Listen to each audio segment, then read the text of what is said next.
Good morning. Our scripture today is 1 Samuel 27. Discouragement and disbelief gripped David's heart in this passage of scripture. He allowed the discouragement that was in his heart to take him down an unnecessary path. He left Israel, his home, to live among the idol worshippers, the Philistines.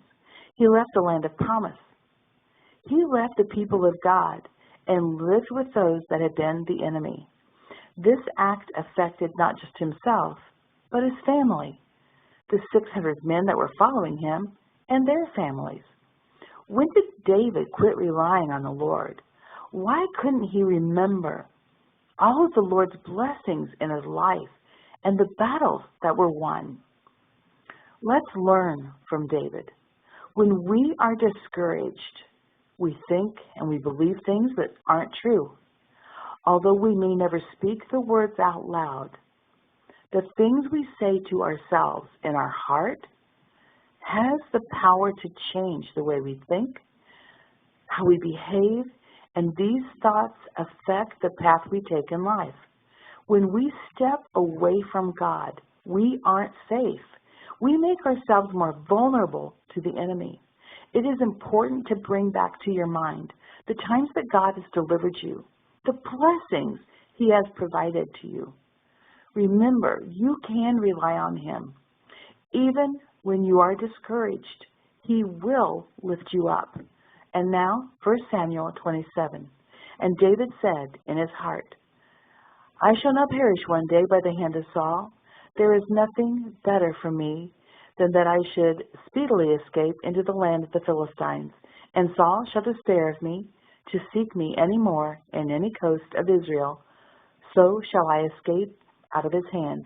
And David arose, and he passed over with the 600 men that were with him unto Achish the son of Moab, the king of Gath.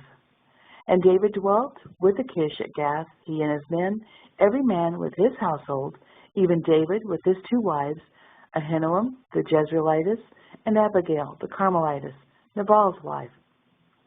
And it was told Saul that David was fled to Gath, and he sought no more again for him.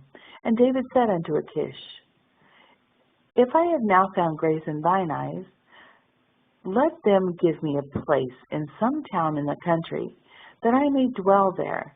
For why should thy servant dwell in the royal city with thee? Then Achish gave him Ziklag that day. Wherefore Ziklag pertaineth unto the kings of Judah unto this day. And the time that David dwelt in the country of the Philistines was a full year and 4 months. And David and his men went up and invaded the Geshurites and the Gezrites and the Amalekites. For those nations were of old the inhabitants of the land, as thou goest to Shur, even unto the land of Egypt. And David smote the land, and left neither man nor woman alive, and took away the sheep, and the oxen, and the asses, and the camels, and the apparel, and returned, and came to Achish. And Achish said, Whither have ye made a road today? And David said, Against the south of Judah, and against the south of the Jerahmeelites, and against the south of the Kenites. And David saved neither man nor woman alive, to bring tidings to Gath, saying, Lest they should tell on us, saying, So did David, and so will be his manner, all the while he dwelleth in the country of the Philistines. And Achish believed David, saying, He hath made his people Israel utterly to abhor him. Therefore he shall be my servant forever. Our prayer today is that you would seek the Lord and ask for forgiveness of your unbelief. Ask the Lord to remove the discouragement in your heart. Ask Him to restore you and to cause you to remember even the smallest of things that He has performed in your life. And then dwell on those things until your heart returns to a grateful attitude.